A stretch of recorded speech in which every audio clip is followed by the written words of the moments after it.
culture eats strategy for breakfast.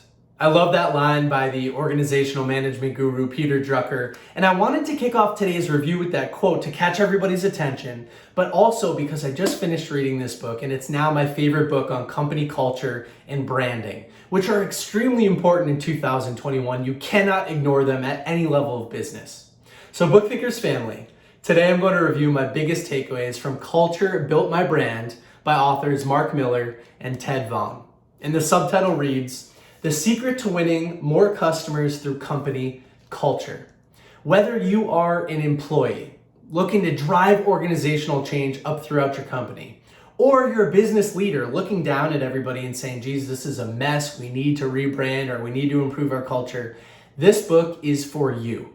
And I understand exactly what these two are doing because about a year ago, I was part of a company that was acquired into a larger company, and I was on the culture committee. It was my responsibility to integrate the culture of the company that was just acquired into a broader culture and kind of redefine things. And so we went through the normal stuff, the core values, the mission statements, the value statements, the vision statements, all of that kind of stuff, the company swag.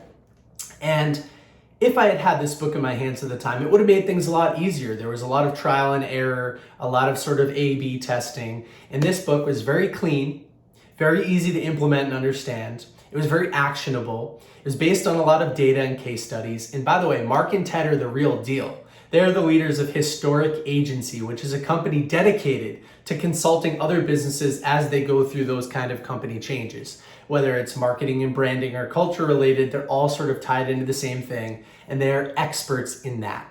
So, like I said, it would have been very valuable to me. And they say that there are 5 characteristics of a brand. And each one of these is detailed throughout the book, and they talk about the different variables that influences them. But at the end of the day, out of the 5, culture is the most important. So I'm going to read them briefly to you. Culture, which is who you are, the convictions driving your mission, the values that your organization holds, the behaviors defining your brand, etc. Story, which is what you say, the marketing narrative, communicating who you are to your audience, etc. Service and product, which is simply put like the products that you provide or the services that you offer. The experience, which is how you feel, the physical or digital touch points that your business or brand offers. And then identity, which is how you look, like the aesthetic qualities of your brand that your audience sees first. Culture seeps into all of those, meaning it is the most important, but it's also the most delicate and probably the most misunderstood, which is why they've written this book to help businesses improve every one of those categories. And they do so through helping you create your own marquee culture. It's the method that sits as the backbone of this book, and they improve each one of these areas of your business. And what's the result? Well, you can drive more customers into your business. You can differentiate yourself more effectively. Everybody in your organization is happier. It's a healthier ecosystem for everybody involved. That's what the marquee culture method teaches you. That's what each one of these variables is important for. And today, because I'm trying to keep my video reviews a little bit shorter, I want to talk a little bit about Chapter 7, vocabulary, because this is one that I think oftentimes people overlook.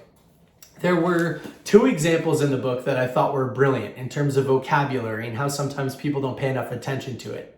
Number 1 is that Mark and Ted both value hustle. They love the word hustle, but left undefined, that can end up being a toxic thing for a business. It can mean you want people to work harder instead of working smarter, which is probably what they meant by the word hustle, right? It can become toxic. There's that whole hustle culture thing that's developed recently.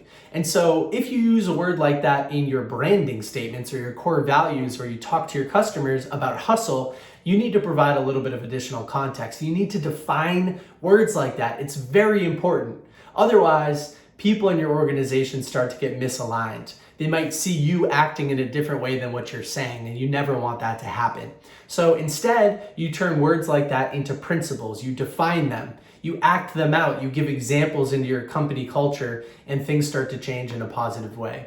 And another example that I liked came from Bridgewater Associates, Ray Dalio. I hope everybody's read Principles. It was an amazing book. And in that book, Ray, or sort of in their company culture, they talk about how pain is a positive thing. So left unsaid, pain is probably a negative thing for most people. But pain plus reflection equals progress. That's what they say. And so their company culture highlights pain. They allow people to put things out in the open, on the table. They look for help. They use failures as opportunities to grow. And so pain is plastered all over Bridgewater and looked at as a positive thing. So remember the importance of vocabulary on your brand. These things have a really big impact. And like I said, this book touches on so many other things, but I've been super conscious of my time on these video reviews. Go check out our picture post where we talk a little bit more about what you can get out of this book. Please DM us if you have any questions. Check out the comment section for other people that have read the book. Follow Mark or Ted or Historic Agency. You're going to get even more information about this. And seriously, if you're either an employee trying to drive change up the ladder or you're a leader trying to make an impact on the rest of your business, consider this book. Consider forming a culture committee and implementing many of the rituals and routines and stuff that you're going to learn about in here. The strategies are very valuable.